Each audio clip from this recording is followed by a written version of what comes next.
Welcome back, ladies and gentlemen, guys and girls, Zay and Zem. Sure. Yeah, sure thing. Absolutely. Just including everyone. Yeah, everyone needs to be included. You got to.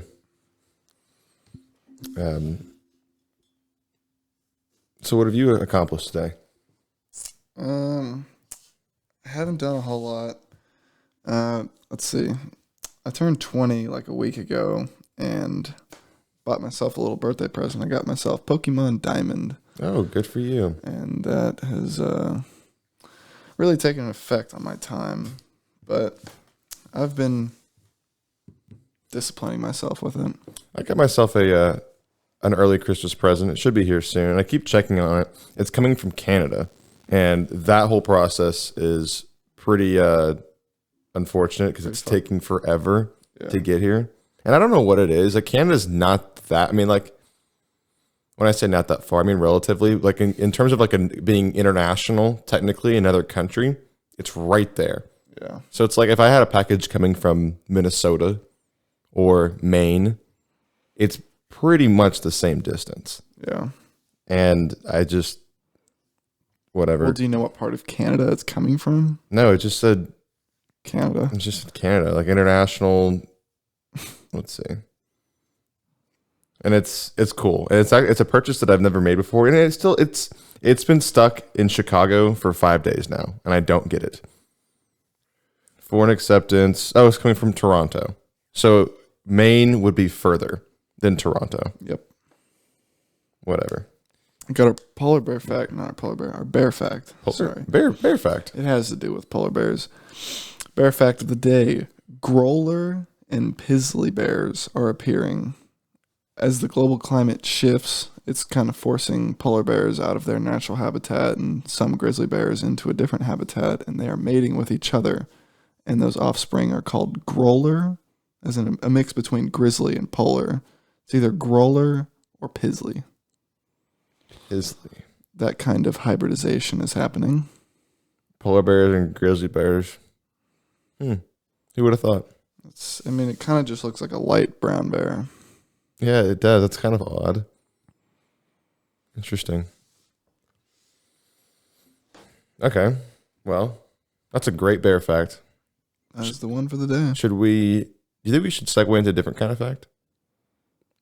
Do we need more facts? Well, do you Like segue into what kind of fact? like at the start of each episode do a different fact now? I know we talked about this previously because it has to be some kind of even number in your mind. Yeah, it really has to. What can it be 60? 61, 21. I mean, like at 300 it rounds off, but like. So then you're saying you have to do the exact same amount of facts? Yes. That doesn't make any sense. It makes sense in my head. Yeah, in your head. Okay. I think it makes sense to a lot of people. I mean, it could, and then you're like, let's go until 75.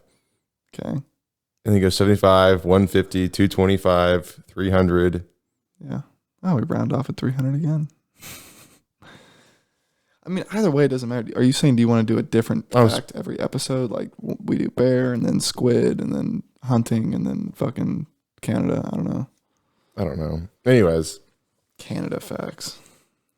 I watched an interesting movie the other night called Croupier. Haven't heard of it. Croupier spelled Croupier. Croupier. French. I would assume so, but it wasn't a French movie. Do you know what a croupier is? It's a person, basically. What kind of person? It's a dealer, a card dealer. Card dealer. They call them croupier or croupiers. I don't know. And it was really good. And one of the themes of the movie was a mantra, kind of an older one, that goes, hold on tightly, let go lightly. I think I've heard that before. Hold on tightly, let go lightly.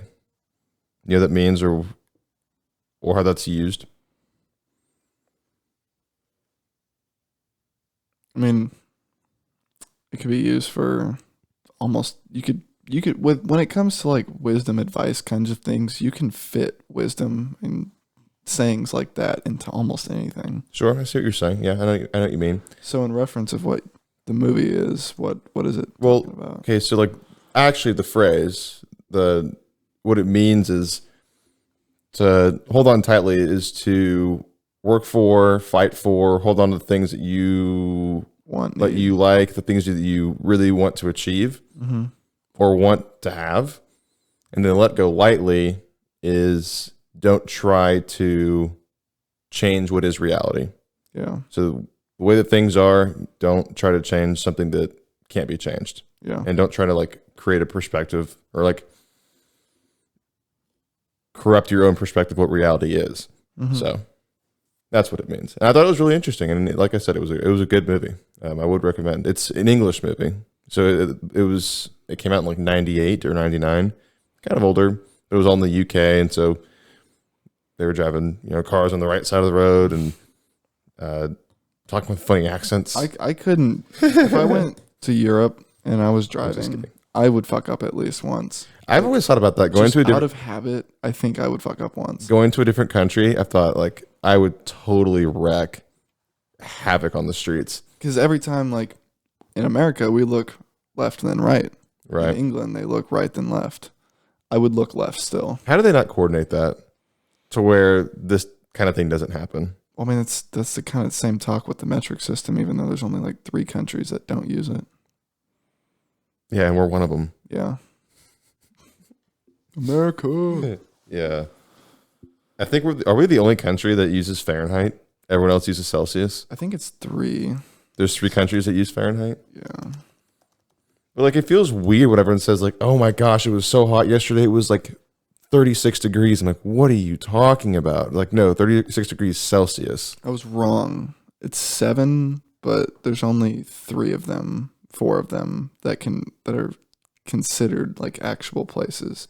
The only countries, and it includes territories, that use the Fahrenheit scale: United States, Bahamas, Cayman Islands, Liberia, Palau, the Federation States of Micronesia, some country, and then the Marshall Islands. The Marshall Islands. So, out of the 7 that use the Fahrenheit system, 3 of them are islands. And one of them is a cluster of islands, the Bahamas. Well, good for us. We're really cool. We are cool. Is Fahrenheit better than Celsius? I mean, I don't... There is also the fact that Fahrenheit is a more precise scale than Celsius. That is, I mean, I could see that because Celsius is bigger numbers. Right. Or like what Celsius means with the derivative of it is like each increment of Celsius is a bigger jump than a 1 Fahrenheit would be. Oh, damn. So like 0 to 30 Celsius isn't as big as 30 to 60. Well, 0 degrees Celsius is freezing. And it's 32 degrees. So it's 32. Fahrenheit. And let's just say what I said earlier, 36 degrees Celsius. So that's 36 degrees. So then you go from 32 to 96. It's a little bit over double. How did you get... Oh, it's double. Well, just about. So, anyways, yeah, no. Do I care like which one's better? I don't know that there is one that's better. That was just a people also ask. That's what I'm saying. Like it's still the same thing as the metric system versus I don't even know what we call our system, but we use feet and inches. Everyone else uses centimeters and meters. Do you know what temperature absolute 0 is? Absolute 0? What temperature? Yeah. What do you? There's a temperature for absolute 0, like sub-zero. Oh, so like there is like a definition of what absolute 0 is? Yeah. Do you want to guess? Is it in Fahrenheit or Celsius? I mean, both. Oh, it's the same thing? It's the same number, just different calculations. I don't know. Minus 150? 273 Celsius. Negative 273 Celsius, so that's 459 Fahrenheit. Minus 459? Fahrenheit. That's sub-zero, or like absolute 0. Wow. Actually, let's see. What is... But then what's the point of... Is it called sub-zero or absolute 0? On this, it's saying absolute 0, but I mean, I've heard sub-zero plenty of times. It's the lowest... Absolute 0 is the lowest temperature that is theoretically possible. Which, I mean, okay, Go to Neptune. I'm sure it's colder than absolute zero there. I don't know about that. Really? I don't know about that. I mean, the There's surface temperature of Neptune? maybe not the surface, but somewhere there, because they don't even have an atmosphere. I don't know about that. It's about minus 392 degrees Fahrenheit. Absolute zero? No, Oh, the surface temperature of Neptune. it's only 100 degrees off absolute zero. So maybe the core. Yeah, but then the core's going to be warmer. Yeah, I was about to say the core is going to be warmer. Okay, like 10 feet above the surface. 10 feet above the surface. I mean, space is pretty cold. Yeah, I was going to say. I was about to see how cold is space. Well, it depends how close it is to something that's Sun. warm. But then again, there's nothing in space. If atoms come to a complete stop, they are at absolute zero. So, How do we get to this topic anyways? We were just talking about temperature, and then all of a sudden you started asking about absolute zero. yeah. I saw there was a people also ask. I was going to say, this is weird. I get rabbit holes, A man. weird conversation that we just jumped into. Space is an average of 2.7 Kelvin, which is about minus 455 degrees Fahrenheit, which is 20 degrees off of absolute zero, being the vacuum of space. Yeah, because I mean, there's no atoms in space, Yeah. so there's nothing there to have. There's nothing moving. There's no moving atoms in space. Yeah, and the moving, the friction and whatnot of the atoms moving is what creates the heat. Right. So if there's nothing, then there's nothing. Exactly. Does space feel cold? I love these people also asks because Does space feel cold? One common misconception is that outer space is cold, but the truth, space itself has no temperature. The absence of normal atmospheric pressure, parentheses, the pressure found at Earth's surface, is probably greater than the concern than temperature to an individual exposed to the vacuum of space. If you are exposed to the vacuum of space, you die that fast because No, that's not how it works. well, it sucks the air. It's a vacuum. It pulls all the air out of your body. Right. So you would. I don't think you would die instantly, but 10 seconds, you won't really. I mean, I mean, I don't know. Is there anyone that's ever known what that is or what that's like? That it could be recorded. I feel like if like your spacesuit or something, if you were to experience on your skin the vacuum of space, you wouldn't have enough time to undo what you did to prevent yourself from dying. Because I feel like once the connection between your body and the vacuum of space is created, it happens so fast that you can't do anything. Okay. Do we age slower in space? Well, I was looking up. Do we age slower in space? Not exactly. A total of 18 people have lost their lives either while in space or in preparation for a space mission. But then in 2003, the Columbia shuttle that re-entered the atmosphere disintegrated and killed 7 people. So you cut that down to 11. There was... And then there have also been rockets that have exploded. That's what I'm saying. So before they've it's taken off. so it says either in space or in preparation. So I don't know that anyone has died in space. Okay, so now I want to find a percentage. How many people have successfully gone and come back, plus the preparation people, and then do the math and see what the death percentage of going to space is.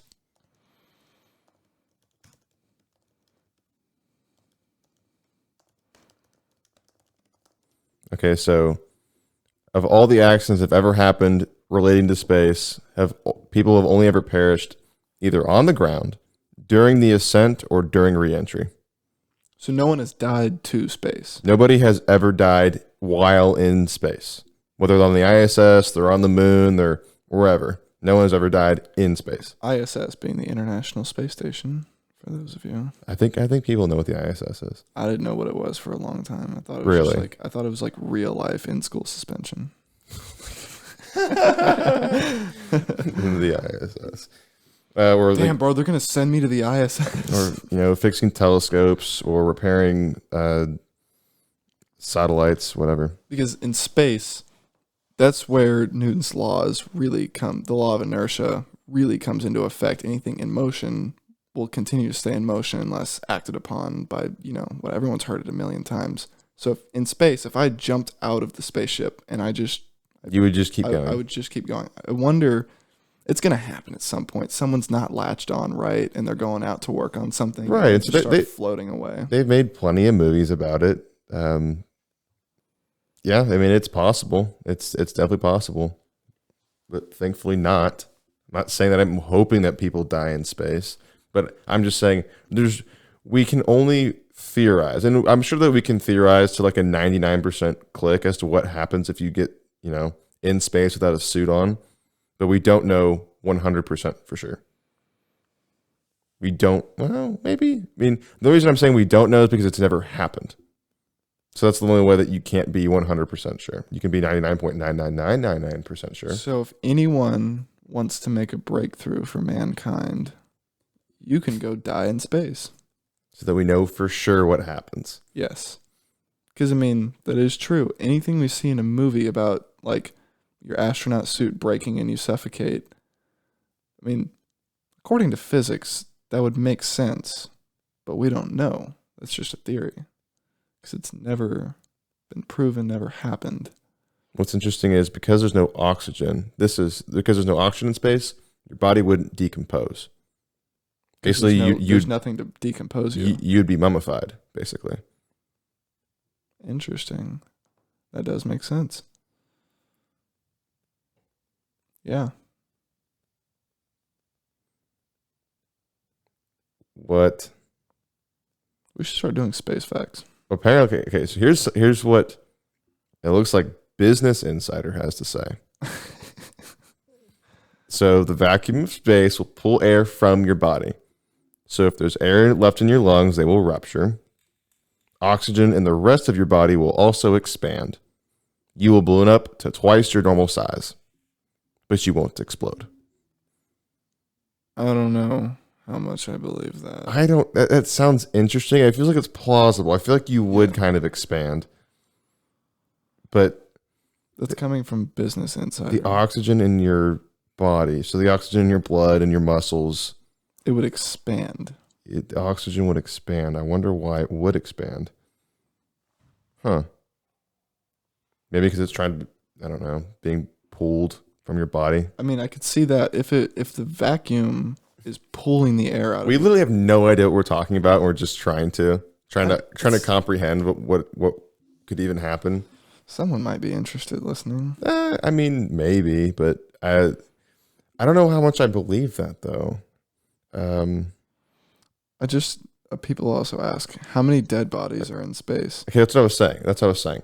There are none. First of all, there's none that we know of. But a second ago you were like, if you were in space without a spacesuit, you would die instantly. No, not instantly. You would die in about 10 seconds. 10, 15 seconds. That's almost instant. Like to a degree, that's almost instant. Just about. There are no dead bodies that we know of in space, but we don't know if there's some rich person out there that wanted to whack someone and say, "Hey, I don't want this guy's body getting found. Well, I'm just going to build a rocket and send him off into space." So what happened is your brain would be starved of oxygen, and you'd basically go unconscious in about 10 seconds. Yeah. Interesting. Very cool. I like how this question goes. Has anyone died black hole? No. We can't even reach a black hole unless we just found one like 3 years ago. Well, no, we found one a while ago, but we got a better picture of it 3 years ago. Okay. We have a picture of it. The technology wasn't there when we found it. That's one thing I want in my house. Is a telescope. You want a telescope so you can find black holes? Dude, I want a big ass telescope. I would get so big to look at it just all like night. GTA. I forgot you can do that. Wow. But then that's just so pretentious. Like the person with, super lavish apartment in an upscale area, and they've got, they're super high up in a big old apartment, and they got a telescope with a bunch of windows. Like, Get out of here. All that light's just blocking those Loser. stars. Oh, no, not even that. It's just such a poser. Like, really, do you ever look through your telescope? If I had a telescope, I would look through it every single night. You say that. I would. I feel like you'd look through it for like 2 or 3 nights, and then you'd never look through it ever again. I highly doubt that. I'm telling you. But then, like, I'm just excited for the Webb telescope. That's going to be awesome. That new big ass telescope. Have you not? Look, I've been following this telescope for 5 years. You sound like a fan. Either 4 or 5 years. Oh my gosh, it's going to be so cool because I've talked about Oh this. my God, Ryan Reynolds is going to all that.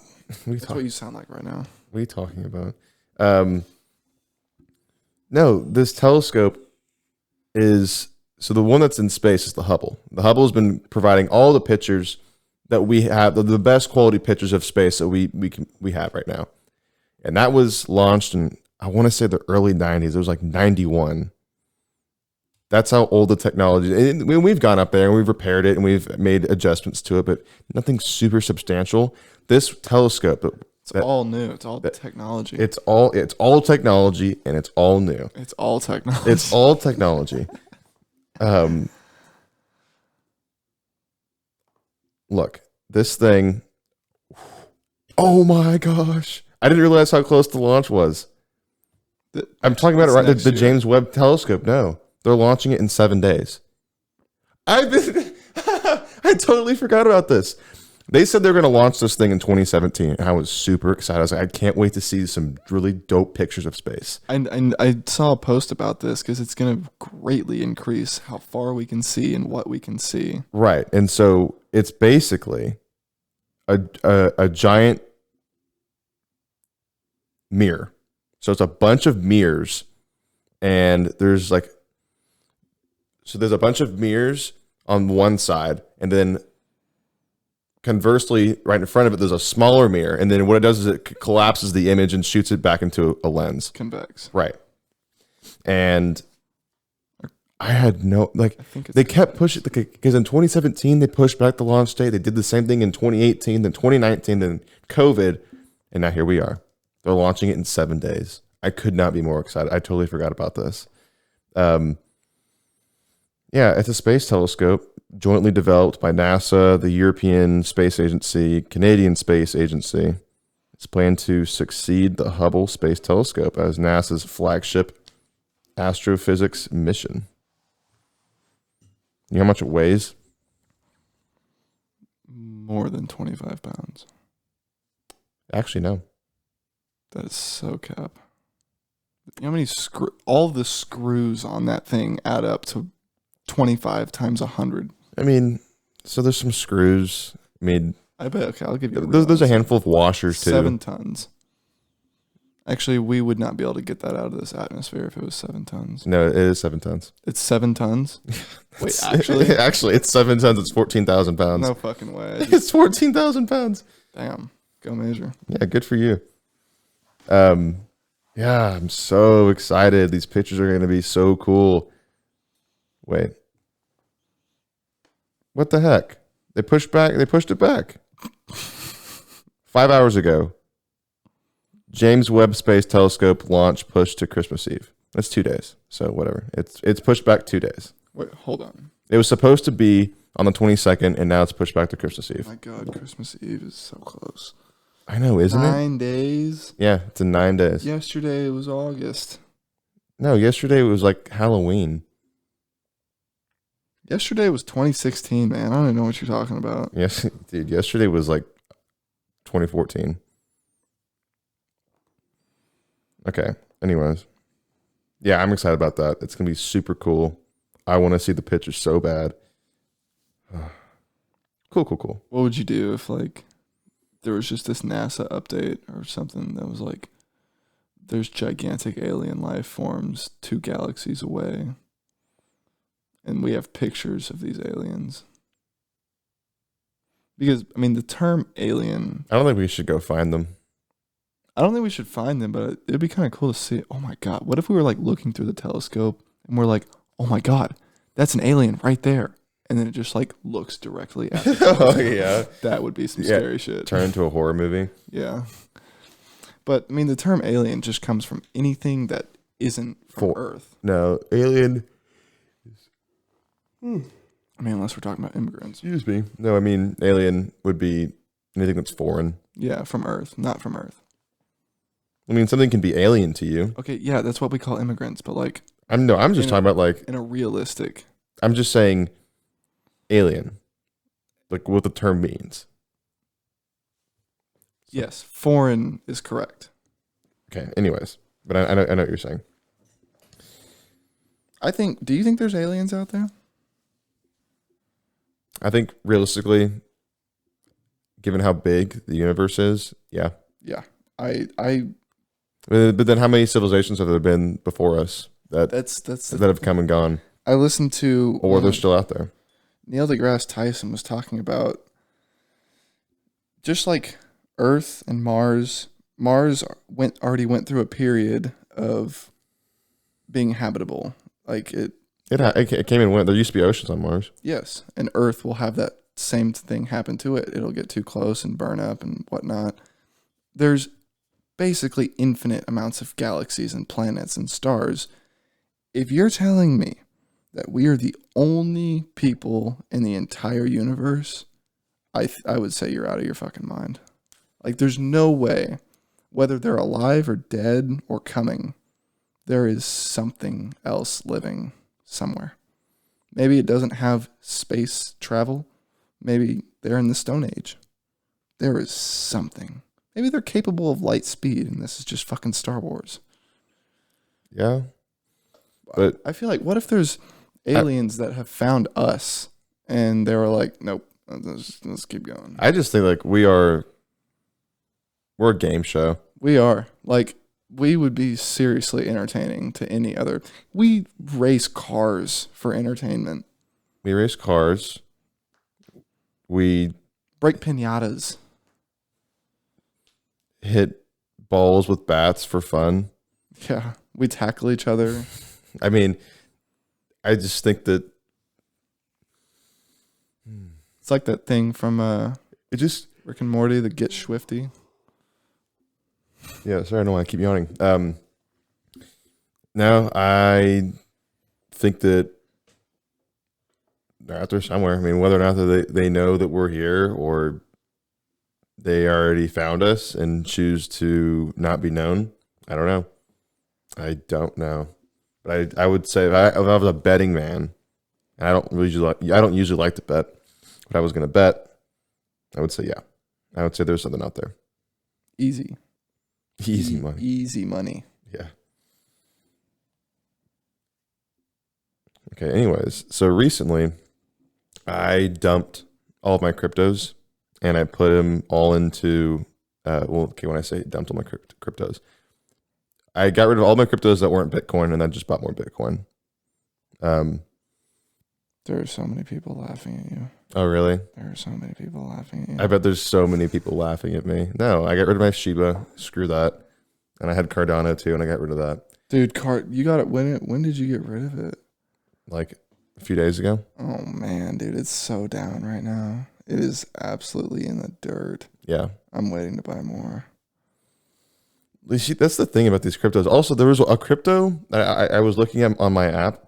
Mm-hmm. I think I know what you're about to talk about. There's some crypto that it went up by like a billion points. 1,000,000%. No, I was looking at it with Nick literally yesterday. We were going through it. There's XRP, Sora, Bitcoin did it.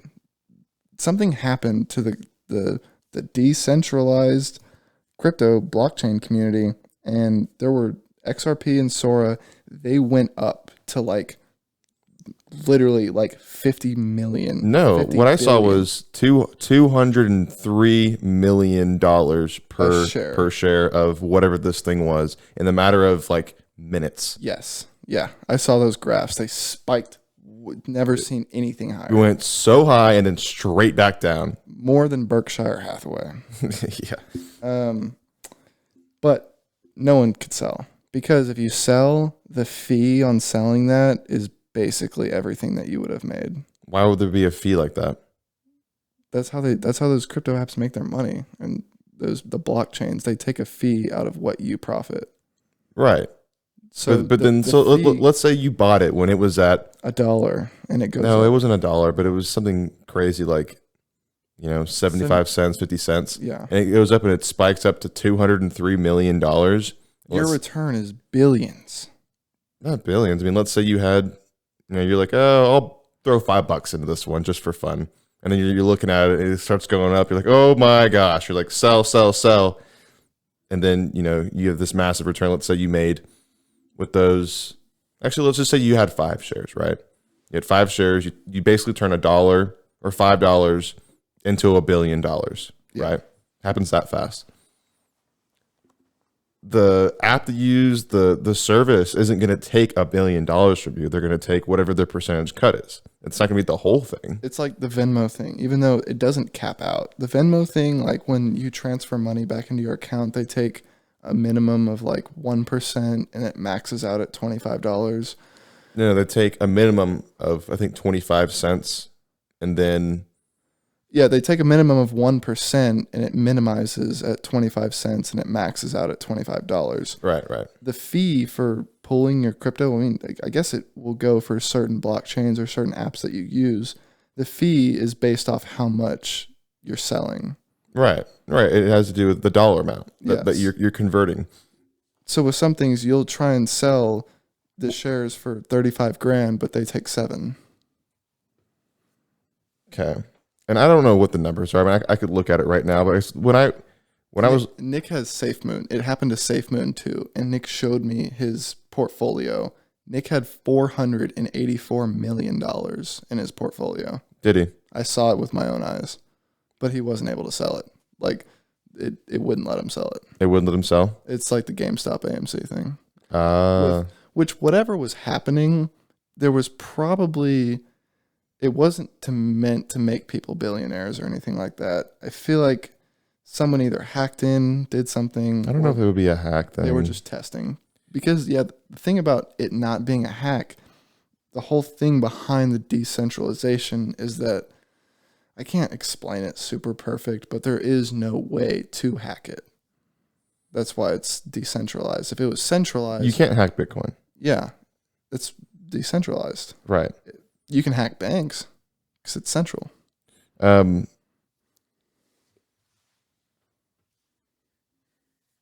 Okay, so if you're going to convert, so this is what it is. So if you were to convert a crypto into cash, so what I did was I could basically exchange my other cryptos and I exchanged them both for Bitcoin, like an even swap, so there was no charge. Yeah. So then as soon as you try to turn a crypto into US dollars or whatever currency, there's like a fee, and then there's two separate fees. So there's like a base fee, and then there's a spread. Yeah. Based on how much you're selling. Exactly. Right. And I don't think, I mean, yeah, that wouldn't make any sense that they would take more than what? Because I mean, It's going to be less than 10%. They're not going to take more than 10%. after the fees, you also got taxes. Right. I'm just saying they're not going to take more than 10% whenever you sell a crypto. It's probably going to be closer to like 7% or 6%, maybe even 5%. I mean, it's not going to be that much. But that thing that's been it didn't happen like just yesterday. It's been happening for the last like few days on different cryptos. Or like they'll spike instantaneously. And so the thing with Nick's profile, so it said that he had this much money. Wait, so like it said his portfolio was worth this much because he had a bunch of whatever it was, the moon. SafeMoon. He had X amount of SafeMoon that translated into 484 million after that spike. So he was looking at it during the spike. During the spike, I was playing Pokemon. And was he losing his mind? Like we were just sitting there like, well, I'm like, fucking sell it, dude. Like, what are you doing? You never have to work a day in your life, but it wouldn't let him sell it. What was it saying? I can't remember. I feel like whatever was happening, it wasn't meant to make anyone millionaires and billionaires. They're probably testing something because XRP is a very widely known crypto throughout the crypto community, and there's a lot of people that hold it. I would say there's at least a few 100,000 people that have XRP. Well, you can look at the volume and also the circulation. Yeah. right. If people were able to sell their XRP yesterday or the day before, whenever it was, there would be 100,000 people that are instantly millionaires and billionaires. So right. whatever was happening. Well, I mean, like if there was that many people, if there was that many people that have it, I'm looking at it right now. It says XRP is not tradable. Yep. Is it still up? No, it's at 83 cents. But it's not tradable. Yeah, you can't trade it right now. Yeah, there's something going on. Yeah. The circulating supply is 47 billion. Yeah. And it's, you said 83 How much cents? did it go up to? So you can go back It went up to like 200 something. I'm looking at it. It says it didn't. What? In the last, I'm looking at it in the last week. It peaked at 93 cents in the last week. What app? Coinbase. Oh, okay. So you know what? Whatever the hiccup was with those spikes, I was seeing mine on Coinbase too. I was seeing all these spikes on Coinbase. I saw at least 3 or 4 different ones. What it might have been some kind of bug, or because I mean, if it actually showed the graph at 200 million or whatever it went to, the 52-week high is 200 million, the 52-week low is a cent or whatever it is. Yeah, I'm looking at Nick's SafeMoon, and right now it's at a fraction of a fraction of a fraction of a penny. Yeah. Yesterday it was up so much. Because if there's 586 trillion circulating. Yeah. I really don't like the other cryptos that aren't Bitcoin, which is why I just decided I'm going to buy Bitcoin instead. Bitcoin is the worst coin. Oh, is it? Easy. How is it the worst coin, Major? Do explain. Nothing backs it up. It's not What do you mean? stable. Are you kidding? It's not stable? What makes it not stable? It's at like what, 45 grand right now, or 46? I think 48. Yeah. A month ago it was at 63. Yeah, so it peaked. A month before that it was at like 40 something. Right. And then a month before that it was at like 30 something. Yeah. I mean, Bitcoin really took its takeoff at the beginning of this year and the year before. It's super solid because there's only so many Bitcoins that are available. Yeah. I mean, let me get a fraction of a Bitcoin. Well, I mean, you look at all the other cryptos, they're controlled by somebody. Somebody controls them and decides what they're going to do. If they're going to add more, and there's a reason they would inflate the crypto, but you can't do that with Bitcoin. That's just based off majority holder. Every 10 minutes. Is it 10 minutes? I think so. I think it's every 10 minutes there are 6 more Bitcoins added to circulation. Added to circulation. They're adding Bitcoin? Damn. Yes. Because I do know with Shiba right now, they're deleting Shiba. They're getting rid of them? For the last like 2 months. And the same thing with SafeMoon has actually a really interesting dynamic that I'll talk about in a second. But with Shiba right now, there's like trillions in in supply, but there's only like 500 billion in circulation. Right now, they're burning as much Shiba as they can so that in 2 years from now, once a majority of the Shiba that they want to burn is burned, Shiba will be worth way more than 4 decimals from a cent. Sure. I mean, I guess. I mean, you can do whatever. The circulating supply of Bitcoin is 19 million. 19 million times how many? Is it 48 grand right now? Yeah, 48 grand. That's a lot of wealth in there. Yeah. But with SafeMoon has a very interesting dynamic. Every time, you don't even have to buy SafeMoon more than once because you get free SafeMoon for having SafeMoon. Every time someone buys or sells SafeMoon, I can't remember what the percentages are, but like 10% is burned and then 10% is distributed to everyone else that holds it. And that leaves the other 80% in the trade that just happened. So over time, if you just buy SafeMoon today, in a year from now, you'll have exponentially more just based off people buying and trading it. Really? Yes. Nick said he hasn't bought SafeMoon in a while, but it goes up almost every day. He hasn't bought in a while, but he gets more shares Every time someone buys or sells it, 10% is burned, 10% is spread to everyone else that holds it. And then the other 80% is in that trade. I don't know if the 10% are correct, but I do know. I don't know about that. That would make a whole lot of sense. I mean, so would they take 20% off of your trade, so then you're selling automatically. So if you decide you want to sell, you're getting 20% less. You have 20% less to sell, Yes. basically. Practically, yes. But you don't get paid for it, though. So if, I don't own SafeMoon. I'm not in it, but I can talk to Nick again. that doesn't make a whole lot of sense to me. But maybe that's the way they do it. But I don't see how that makes any sense. What was I going to say about Bitcoin? It's the best. Well, no, I'm not saying it's the best. I just think that it's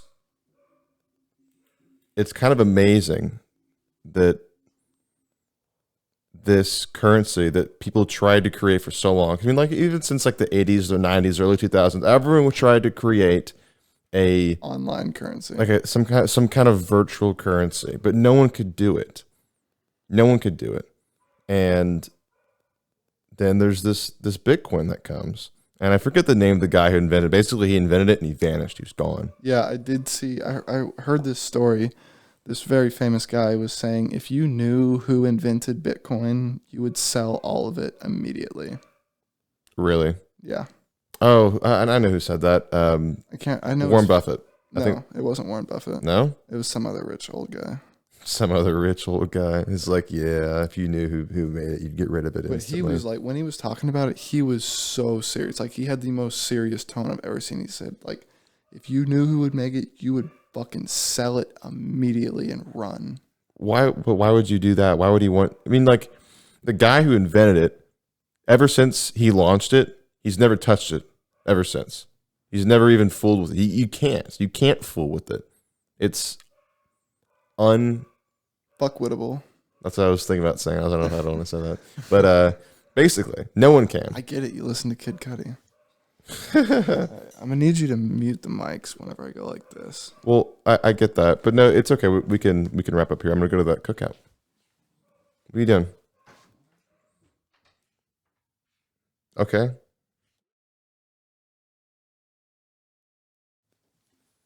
I got a cookout I want to go to. I don't know if anyways, are you going to go? I'll show up. I was told about it today, even though it's been in the works for like 2 weeks. I don't know. I mean, I found out about it today too, and I was like, yeah, I'll go. I want some free food. Well, that's the thing, though. Anyways. What was that? Nothing. Okay. I was going to say something else, but it's okay. We could save it for a different time. Well, it's been a good one, ladies and gentlemen. How about that? Guys and girls. Zay and Zem. Is that how it's pronounced? It's one of those, like, non-binary things. Yeah, I know, but is it how it's pronounced? I think it's spelled that way. It's Zey and Zem. I don't know.